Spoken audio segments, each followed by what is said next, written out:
Did you know there's no server, no company, and no single computer anywhere in the world that's actually running Bitcoin?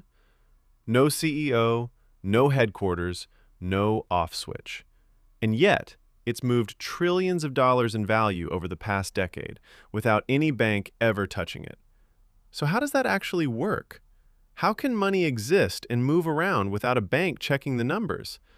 Let's break down what Bitcoin actually is under all the hype. Before we get into how it works, it helps to understand the problem it was built to solve. Normally, if you send someone money digitally, you need a middleman, a bank, PayPal, whoever, to check that you actually have the money and to make sure you can't spend the same dollar twice. That middleman is a single point of trust. You have to believe the bank isn't lying about your balance, isn't going to freeze your account, and isn't going to fail as a company. In 2008, an anonymous person or group using the name Satoshi Nakamoto published a paper proposing a different idea. What if you could have digital money that didn't need a bank to keep track of it, where the record keeping was spread across thousands of computers instead of one company? That's the core idea behind Bitcoin. Not just internet money, but money with no central referee. So if there's no bank, who keeps track of who owns what?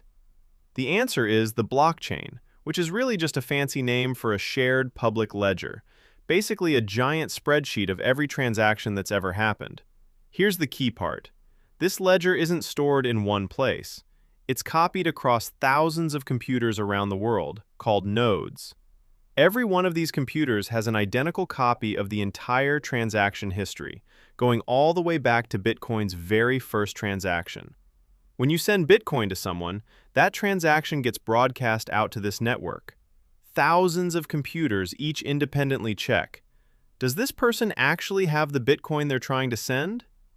Once enough of the network agrees the transaction is valid, it gets bundled together with a batch of other transactions into something called a block. That's where the word blockchain comes from. It's literally a chain of these transaction blocks, linked together in order all the way back to the beginning. Now here's the part most people find confusing: mining.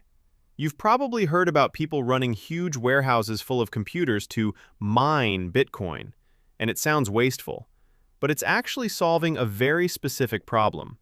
Remember, there's no bank double-checking these transactions, so instead, Bitcoin uses computing power itself as the trust mechanism. Miners are computers competing to solve an extremely difficult math puzzle.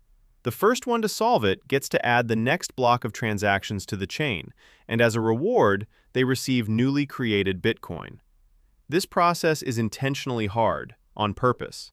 Making it computationally expensive to add a new block means it's also expensive to try to cheat the system, say by rewriting old transactions to steal money back. To fake a transaction, you'd need more computing power than the rest of the entire network combined, which for Bitcoin today would cost an almost unthinkable amount of money and electricity. That's the trade-off at the heart of Bitcoin. Instead of trusting one company, you're trusting that it's more expensive to cheat the system than to just play by its rules. One more piece that makes Bitcoin different from regular money: there's a hard cap. Only 21 million Bitcoin will ever exist, and that number is built directly into the code that every computer on the network runs. Roughly every 4 years, the reward miners get for adding a new block gets cut in half, an event called the halving. Early on, miners earned 50 Bitcoin per block. Today, that number is a small fraction of that. This is designed to slow down how quickly new Bitcoin enters circulation over time, similar to how gold becomes harder to mine as the easy deposits run out. This fixed supply is a big part of why people compare Bitcoin to gold, and why some people treat it less like a currency for buying coffee and more like a long-term store of value, precisely because no government or company can decide to print more of it. So when you put it all together, a shared public ledger copied across thousands of computers instead of one bank, a mining process that makes cheating the system prohibitively expensive, and a hard cap that makes new supply predictable and limited, that's the actual machinery running underneath the price charts and headlines. It's not magic internet money with no rules behind it.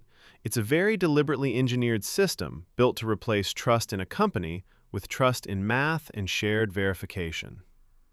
Let me know in the comments, does understanding how it actually works change how you think about Bitcoin at all?